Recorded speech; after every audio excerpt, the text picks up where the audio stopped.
Mark Zaid, I want to ask you about something that Lindsey Graham, Senator Lindsey Graham, who of course has endorsed Donald Trump. He's a big supporter, very vocal supporter of Donald Trump, and also an attorney. He said the following. He said, President Trump will have his day in court, but espionage charges are absolutely ridiculous.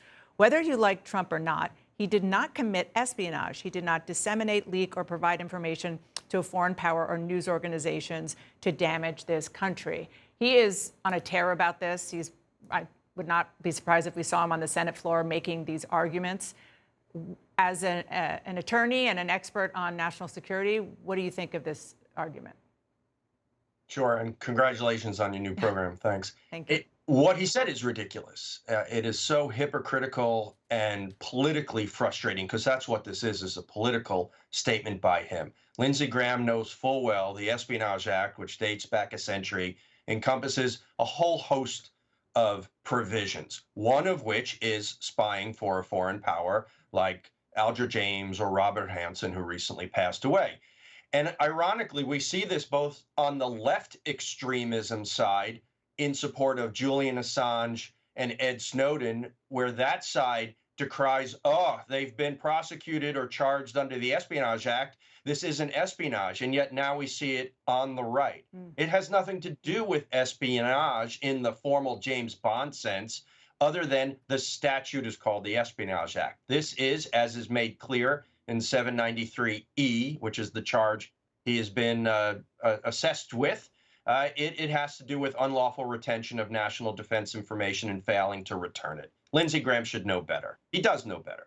Well, Andy, he is sticking by it. But I think that the point that Mark just made is really important. There is the law and the statute. Then there's also what it conjures up when you hear espionage and the politics of that and pushback on the notion that espionage equals spy and that he was somehow involved in that kind of work for the former president. That conjuring creates a great political opportunity for people like Lindsey Graham, but it has no legal significance. Mark is exactly right. The statute that the former president was charged under is very well suited for the behavior that we now know he engaged in. I want to ask you about Hillary Clinton, your favorite topic. You were deputy FBI director when there was an investigation of her and her much talked about emails. I want you to listen to the Republicans repeatedly alluding to that, talking about that as they discuss the Trump case.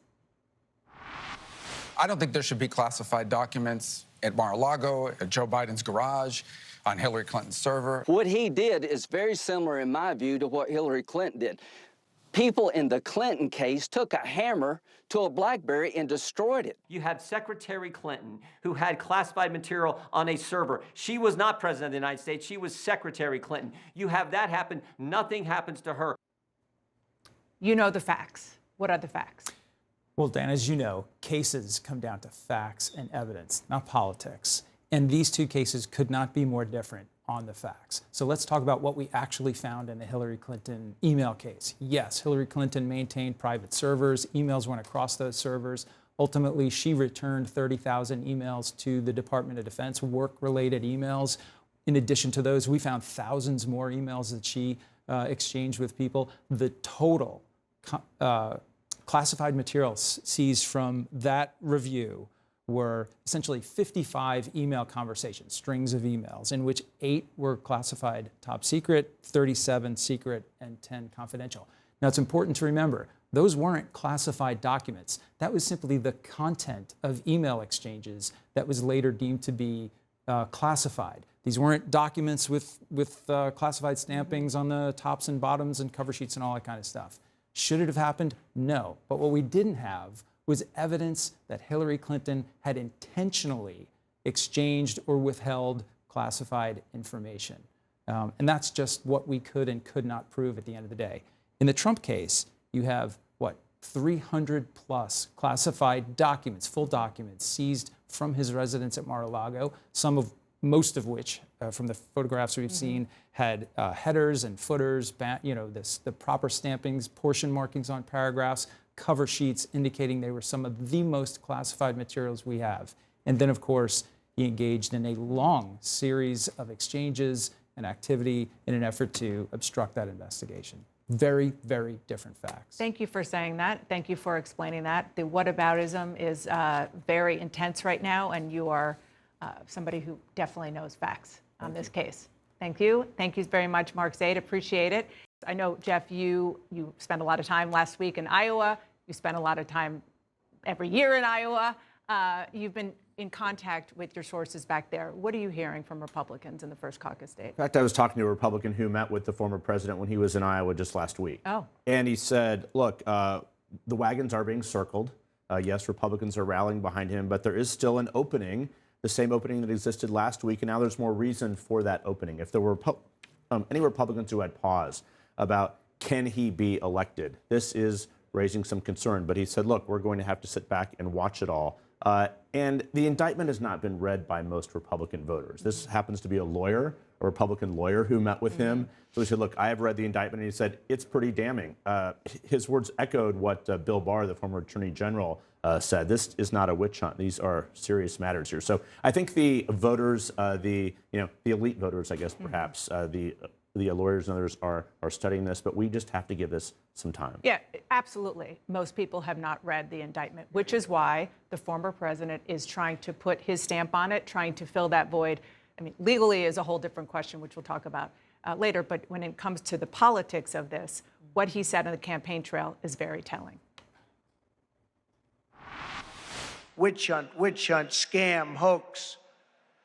It's called election interference, and they're doing the best they can with it. The baseless indictment of me by the Biden administration's weaponized Department of Injustice will go down as among the most horrific abuses of power in the history of our country. As far as the joke of an indictment, it's a horrible thing.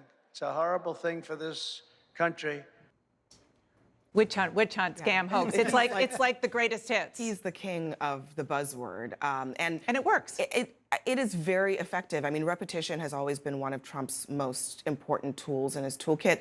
But I think that the Republican Party is grappling with some structural issues here, namely that the Republican Party as exists here was formed and structured by Trump himself. He popularized Lock Her Up, made Hillary Clinton's email issue one of the foundational rallying cries of the Republican Party. And so it's for that reason, what I hear from a lot of Republicans is that if only for that one reason, many of them can't see a world in which they say that Trump should be charged for a classified document related issue when Hillary Clinton was not. The logic of it, if you've read the indictment, if you look at the evidence, does not make any sense. But that is part of the, that's part of the DNA of the Republican Party right now. And many of these candidates, that's why you're seeing so many of them, even the ones who are criticizing Trump, like Chris Christie, they can't do it without saying, well, Hillary Clinton should have been charged, but it's always the but that gets in the way. And look, they're clearly trying to conflate the two situations, although their cases are dramatically different. I mean, really what this indictment shows is Trump's effort to try to allegedly cover up these documents that are trying to be retrieved by the federal government, his efforts to try to hide them, the misstatements that he allegedly made, all about it. That is not what it's not about simply mishandling classified documents, which is what the Biden situation was, what the Pence situation was, which is what the Hillary Clinton situation was.